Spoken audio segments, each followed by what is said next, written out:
before I start grilling you, I want you to know that I have given nothing to the Clinton Foundation. That's good to know. Thanks for the transparency. You're very welcome. In fact, I haven't given money to anybody.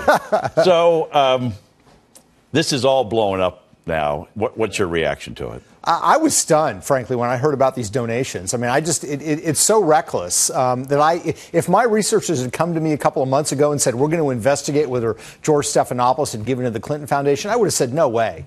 It's a very troubling issue because it goes to the inherent issue with journalism, which is you want to have the agenda be the search for truth, not some hidden agenda. And with George Stephanopoulos not only giving $75,000, but he's given a lot of his time to the Clinton Global Initiative, it raises all kinds of questions, of course, about his impartiality and what his motives were in that interview. Well, a lot of the Democratic operatives are now saying, come on, we all know George Stephanopoulos was a Clinton guy.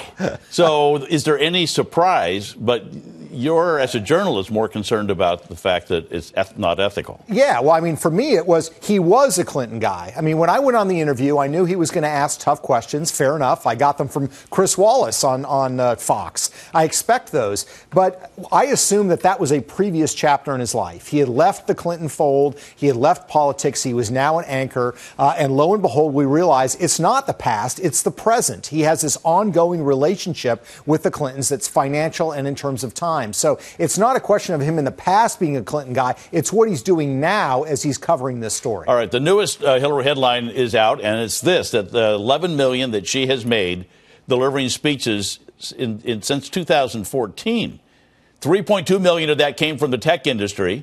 And remember, Eric Schmidt and Mark Zuckerberg, instrumental in getting President Obama elected, and now she has some of the same ties in Silicon Valley. Any issues with this? Well, I think if you look at speaking fees, we expect ex-politicians to go and hit the lecture circuit, and that's fine. But when you see these vastly inflated fees, it raises this question of, are these speaking fees or are these what I call influence payments? In other words, are you paying somebody a lot more than the market will bear because you want to have a strong relationship, you want to put money into their pocket? That's the concern that I have about this. The answer is obviously yes. Yes, it is. That's because exactly I'll tell you, Peter, if you give me just $10,000, I will always answer your phone call. I mean, this is the sad part about money in politics is that it's just a matter of degrees. It's getting bigger and worse. It is. And, you know, we expect our politicians to have some sense of restraint, and some of them do. The problem is when you look at the numbers with the Clintons, I mean, you're talking about speech income over $100 million. Yeah. I mean, we're not talking about putting away $5 to $10 million for the grandchild. We're talking about a pattern of behavior that's continued, and it's the timing of those payments. Bill was getting big speaking fees when Hillary had issues on her desk that was of relevance, direct relevance to the people that were paying Bill Clinton. Now you have people in the tech industry and elsewhere lining up to pay Hillary much more than the market will bear because they think she might be president and it's worthwhile making this investment to have a good relationship. It's